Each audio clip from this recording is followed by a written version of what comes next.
is exciting.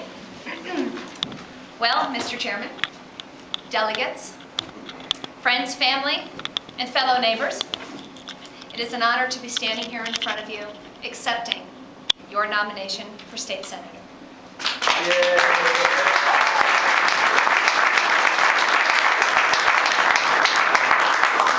Special thanks needs to go out to my personal cheering squad. That is my kids, Ashley and Joey, if they would stand up, please.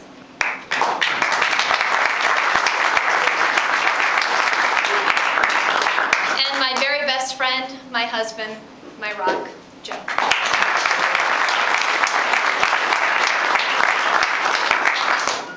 I'd also like to take a minute and thank any active military, if they would stand up, and retired military. It is because of your sacrifices and your service that I have the opportunity to stand here and be with you today. And I want to thank you.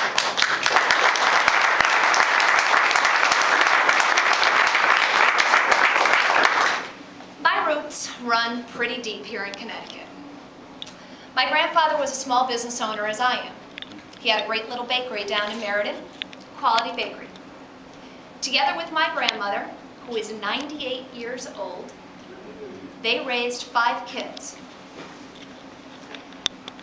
Those kids worked together with them in the bakery. They instilled the ethics of hard work, fine morals, and noble principles. My grandparents lived the dark days of the Great Depression. They were there during Pearl Harbor. They took the lessons that they taught on those dark times and they passed it on to their children, their grandchildren, and their great-grandchildren. The lessons were very simple. Live within your means and save for a rainy day, because the rain will come. Love God and your country. You live in the best nation in the world. Respect and help others. Don't do it for yourself, do it for them. Work hard, strive to be better, and live your dreams. There will be rewards if you do so. And stand up for what you believe in. You will never be sorry. My mom and dad raised me that way. Never discouraging, always encouraging, and supporting. And of course, they are here tonight, and I want to thank my mom and dad. If you would stand up for a minute.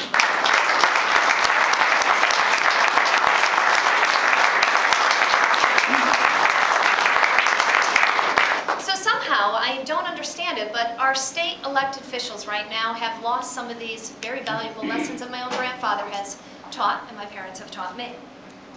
There's continued unrest in Hartford. Our representatives can't even get along. I don't understand how they can't see how bad it really is. We have overwhelming debt, little to no job creation in 20 years. We have businesses that are overtaxed, overburdened, overregulated, and underappreciated. Our kids are growing up and they're moving out, while our seniors are here, living out their golden years in houses that are losing value day after day. You know, those who are running our state, though, when asked, how are we going to change this, they say things like, well, there is no other way, we have to raise taxes. We cannot cut that program. Oh, we'll leave the pensions and we'll donate to them next year, or we'll pay for them next year. Or my favorite, well, that's just the way it's been done. I'm sorry, but that doesn't sit well with me. As a matter of fact, I find it unacceptable. And I would bet all of you do also. We can change this with new leadership in Hartford. Representatives that have fresh, new ideas. People like Dave and John and Cindy who want to get up there and start giving us new ideas to grow our businesses and shrink government. The current senator has been an integral part of the mess we're in right now.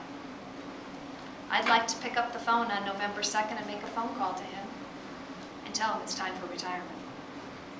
Yes.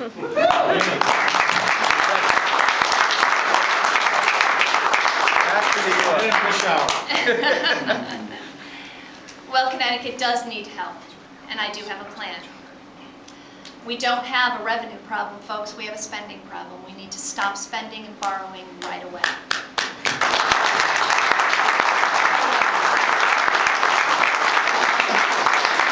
We need to make those bold, tough decisions to consolidate and eliminate programs that do not create opportunity or take care of those who are most in need.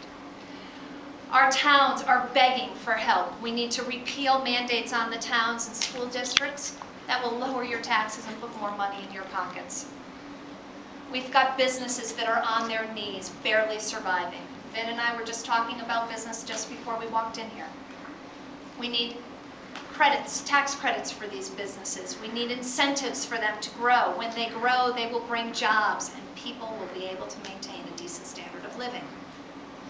And then there's always one of my favorites, live life, less is more. A little thing my grandfather and parents taught me. Let's shrink government. The state of Connecticut should not be our largest employer. While we're at it, how about we hold some of our legislators accountable? Our legislators should not be receiving free health care and pensions.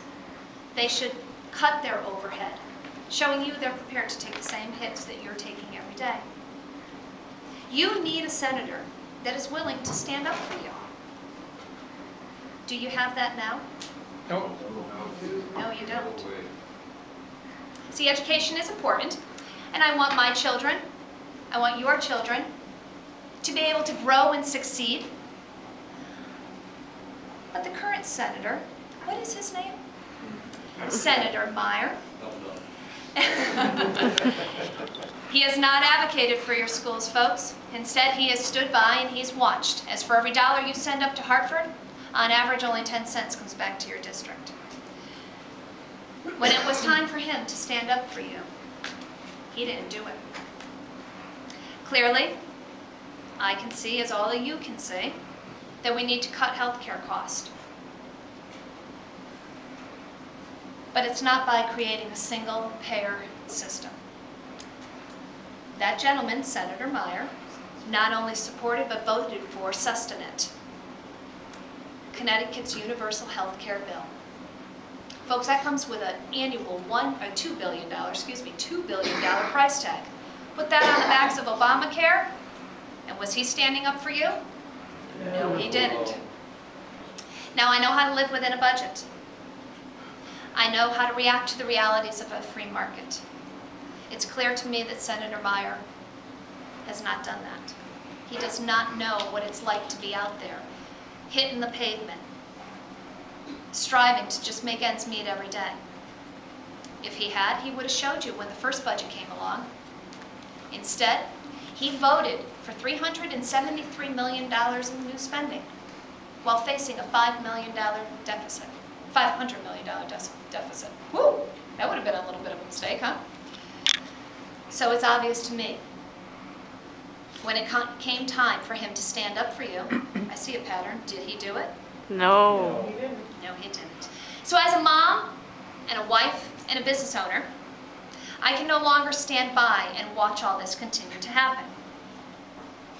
But it's really important to me for each one of you to realize I'm not being negative here. Quite the contrary, I'm being positive.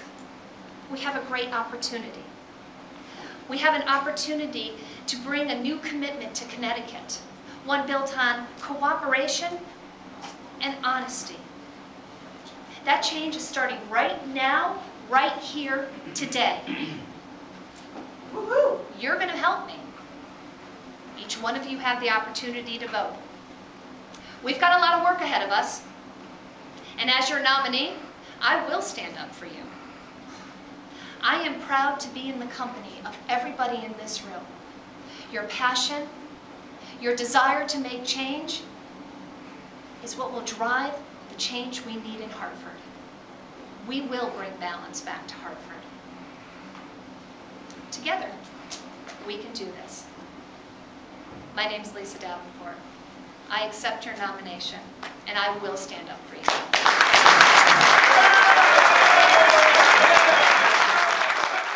I am Lisa Davenport, and we approve this message.